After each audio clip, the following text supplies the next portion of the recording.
Hello friends, आज हम आपको एक स्टोरी बताते हैं। चिंटू ने सोचा चलो हम इलास्टिक की दान करते हैं। दान मतलब हम किसी को तो भी ये इलास्टिक दान दे देते हैं।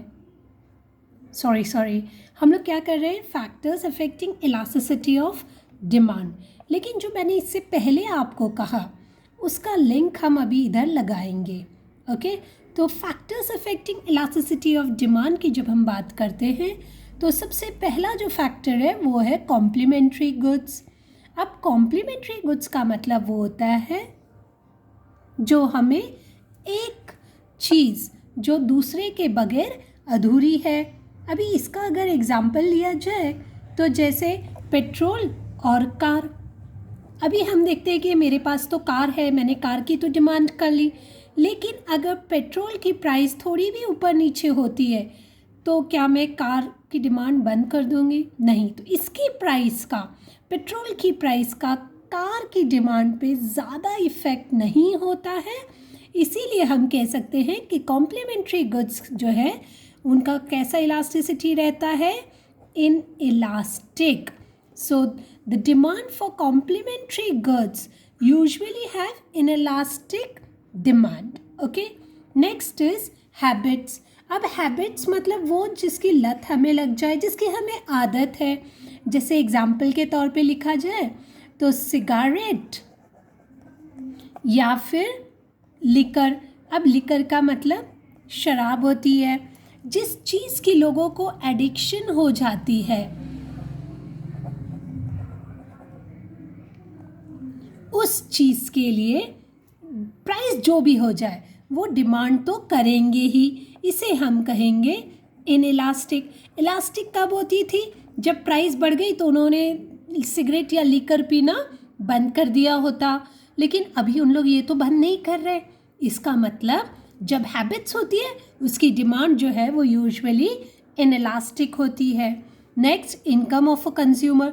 अगर किसी की जो इनकम है वो बहुत ज़्यादा है तो थोड़ी सी मामूली प्राइस में अगर वेरिएंस आता है तो उसकी डिमांड पे कोई भी असर ज़्यादा करके नहीं होगा।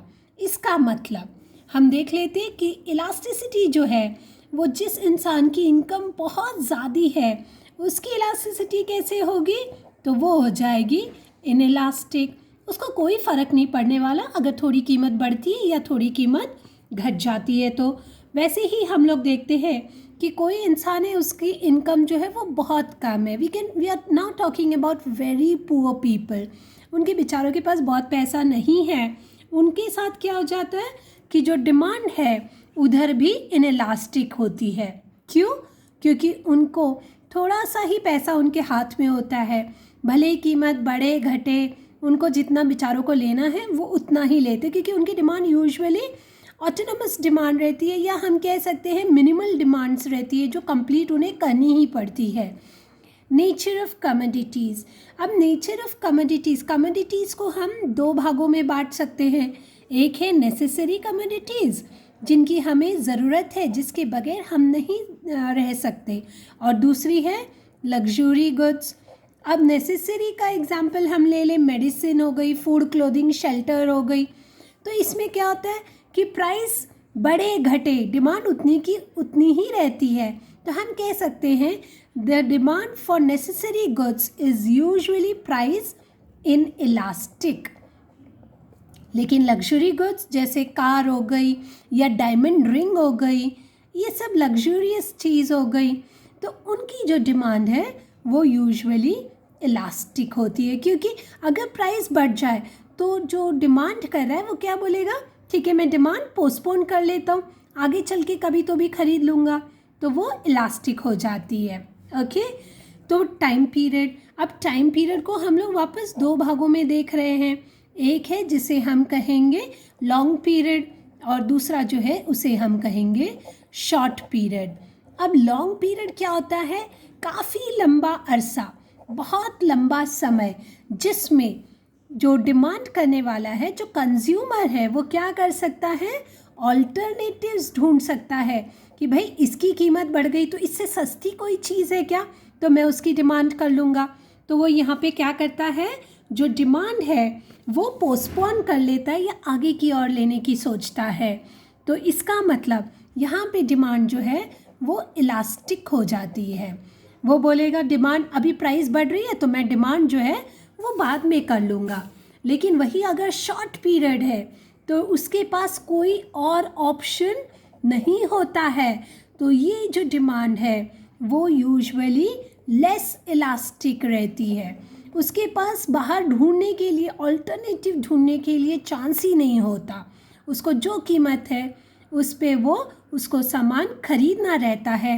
ये लेस इलास्टिक है, जबकि लॉन्ग पीरियड में वो इलास्टिक क्यों हो जाता है? क्योंकि उसके पास दूसरा ऑप्शन या ऑल्टरनेटिव ढूंढने की चांस आ जाती है, टाइम रहता है उसके पास। नेक्स्ट हम लोग देख रहे हैं अर्जेंसी ऑफ नीड्स।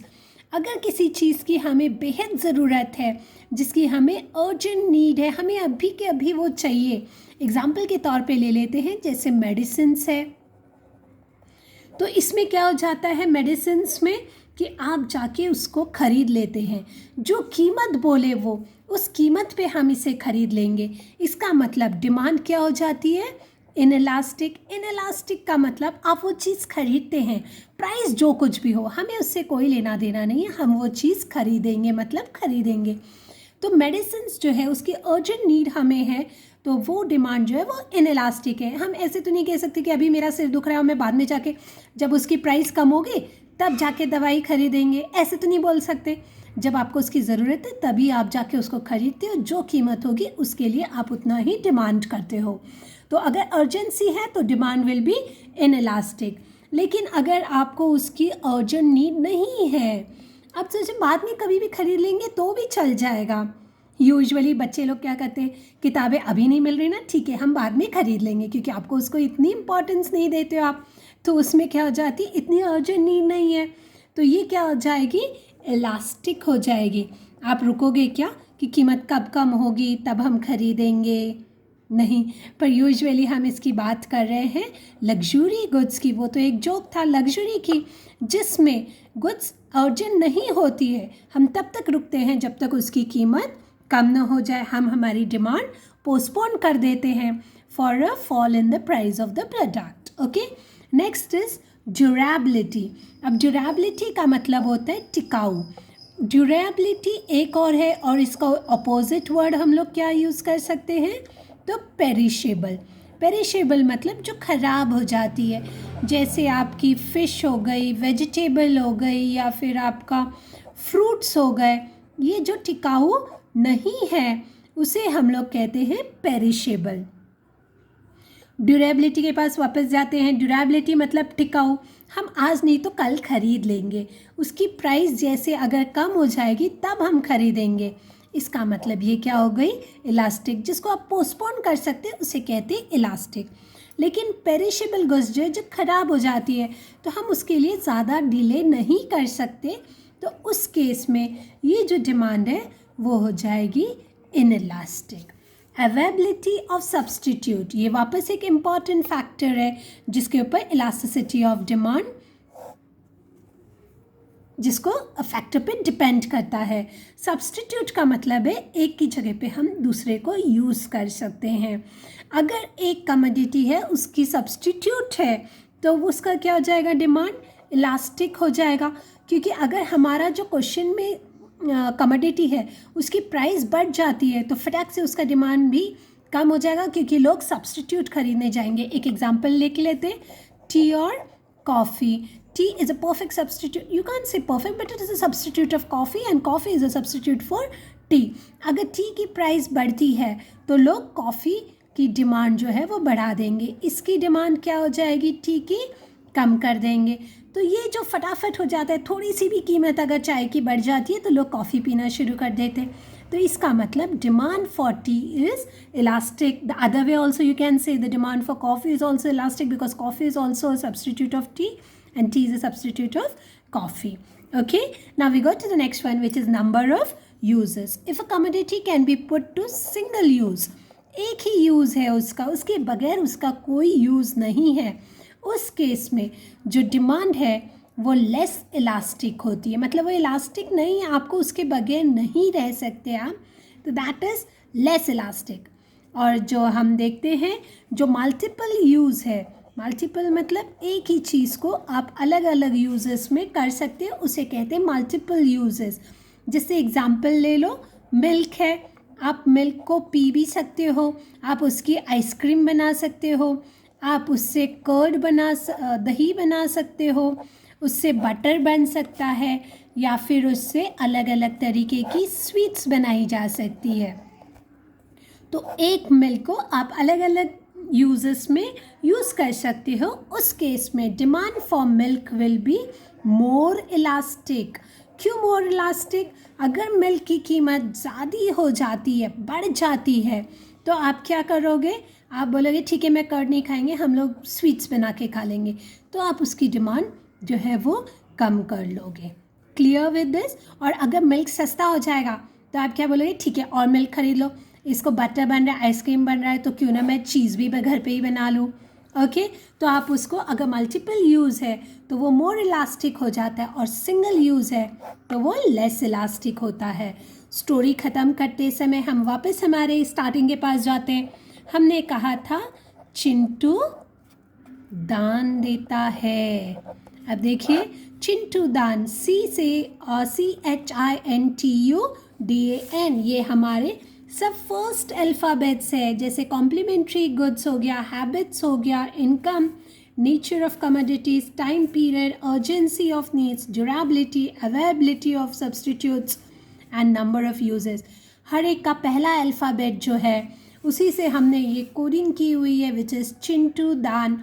ये अगर याद हो जाते हैं तो आपको ये सारे 9 पॉइंट्स याद हो जाएंगे। एग्ज़ाम के हिसाब से ये बहुत ज़्यादा इंपॉर्टेंट है। ओके, तो I hope the factors affecting elasticity of demand is clear with you. आपने अभी तक मेरे चैनल को सब्सक्राइब नहीं किया तो प्लीज़ डू दैट, और अगर आपको और वीडियोस देखने हैं तो please check the playlist. Till then, bye, happy viewing.